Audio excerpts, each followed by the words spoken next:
Hello, I'm back with chapter. Hold on. So, 22. Chapter 22 of Exodus. Responsibility for property. If a man steals an ox or sheep and slaughters it or sells it, he shall restore 5 oxen for an ox and 4 sheep for a sheep. If the thief is found breaking in and he struck so that he dies, there shall be no guilt for his bloodshed. If the sun has risen on him, there shall be no guilt for his bloodshed. He should make full registration. I'm having problems there. Registration, something like that. If he has nothing, then he shall be sold for his theft. If the theft is certainly found alive in his hand, whether it is an ox or donkey or sheep, he shall restore double. If a man causes a field or vineyard to be grazed and lets loose his animal, and it feeds another man's field, he shall make registration. That word again. I don't know why I'm having problems with that word. From the best of his own field and to be best on his own vineyard. If fire breaks out and catches in thorns, so that standing grain, or the field is consumed, he who kindled the fire shall surely make restore excuse me. If a man delivers his neighbor's money or articles to keep, and is stolen out of the man's house, if the thief is found, he shall pay double. If the thief is not found, then the master of the house shall be brought to the judges to see whether he has put his hand in his neighbor's goods. For any kind of trespass, whether it concerns an ox or a donkey or a sheep or clothing, or for any kind of lost thing which another claims to be his, the cause of both parties shall come before the judges. Whomever the judge condemns shall pay double to his neighbor. If a man delivers to his neighbor a donkey or an ox, a sheep or an animal to keep, and it dies, is hurt, or excuse me. Boy, I'm having issues today. Driven away, no one sees it. Then an oath of the Lord shall be between them both, that he has not put his hand into his neighbor's goods, and the owner of it shall set that, and he shall make it good. But if in fact it is stolen from him, he shall make restoration to the owner of it. It is torn to pieces by a beast, then he shall bring it as evidence, and he shall make good what was torn. And if a man borrows anything from his neighbor and becomes injured or dies, the owner of it not being with it, he shall surely make it good. If its owner was with it, he shall not make it good. If it was hired, it came for his hire. Moral and ceremonial principles. If a man entrances a virgin who is not betrothed and lies with her, he shall surely pay the bride price for her to be his wife. If her father utterly refuses to give her to him, he shall pay money according to the bride price of the virgins. You shall not permit sorceress to live. Whoever lies with an animal shall surely be put to death. He who sacrifices to any god except to the Lord only, he shall be utterly destroyed. You shall neither mistreat a stranger nor oppose him, for you were strangers in the land of Egypt. You shall not afflict any widow or fatherless child. If you afflict them in any way, they cry all to me. I will surely hear their cry, and my wrath will become hot, and I will kill you with a sword. Your wives shall be widows, and your children fatherless. If you lend money to any of my people who are poor among you, you shall not be like a money lender to them. You shall not charge them interest. If you ever take your neighbor's garment as a pledge, you shall return to him before the sun goes down.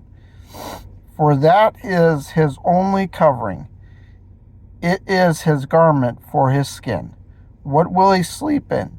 And it will be that when he cries to me, I will hear, and for I am gracious. You shall not revel God or curse ruler of your people. You shall not delay to offer the first of your ripe produce or your juices. Firstborn of your sons you shall give to me. Likewise you shall do with your ox and your sheep. It shall be with its mother 7 days. On the 8th day you shall give it to me. And you shall be holy men to me. You shall not eat meat torn by beasts in the field. You shall throw it to the dogs. That was Exodus 22. More principles. With the thing, when men laid with virgins, they had to end up marrying them. Unless the father utterly refuses, then he still has to pay the money. And a lot of people say, oh, yeah, white, you got white and black magic. White magic's good. Black magic's good. Any magic is evil. Plain and simple. Because magic comes from the enemy. And this is why it says here, do not permit a sorceress to live. That means basically anyone who is a sorceress, wizard, anything like that would be put to death. Stoned automatically. Because they were following the enemy and not God. They were practicing magic that comes from the enemy. And also here with the whole thing, lying with the animal, they'll be put to death too. Because it's disgusting. It's really disgusting for a human to have sex with an animal. Disgusting. And the whole thing, sacrificing God, that God will literally, utterly destroy you if you sacrifice the other gods. And you're not supposed to mistreat a stranger, because the Israelites were strangers in the, land of Egypt. It goes back to the way our world is, because we have people mistreating, other races, came from other countries, which is wrong. Do not do that, because you used to be, for instance, my family came over from Scotland. My dad's mother, my grandmother, she came from Scotland. Basically, the whole family came when they came over to the New World from, England and that. So, yeah. Don't mistreat them like that, because realize we're all strangers from Americans. The only ones that have been born and bred in America before it came America were Indians here. So they basically are regular natives to this country, in other words. So yeah, those were some more laws. There are more laws. It's basically going through, because once the 10 Commandments are established, and you go basically going through the laws in Exodus now. Things the Israelites could do and the things they could not do. That doesn't mean they all did them right, because there was a bunch of them that did evil. So,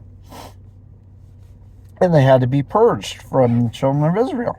So anyway, that was chapter 22. We're going to go ahead and pray. Dear Heavenly Father, Thank you for this wonderful message. Thank you for the laws, because we know the laws that you put for the Israelites was to protect them from themselves.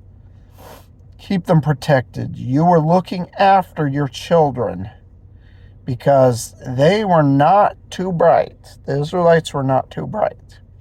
They did some of the stupidest things. And that's why you have these laws to protect them. Yes, we know that down the road that the Israelites did not follow them like they were supposed to. If they had followed them, it wouldn't be as much of a pain in the butt, but we have a tendency to go astray, which is unfortunate, and that's what makes us human, because we do a lot of mistakes. We do a lot of stupid stuff.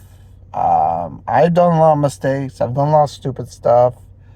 I'm trying to become better, which I am, but it's work in progress, and you're working on me, Father. I'm not doing it by myself. You're working on me, because I pray to you that you'll constantly change me, and that's what you're doing, and I love that very much. You're constantly changing people, other people around the world too, Father. Anyway, Jesus' heavenly name, amen. I'll talk to you guys there. Bye.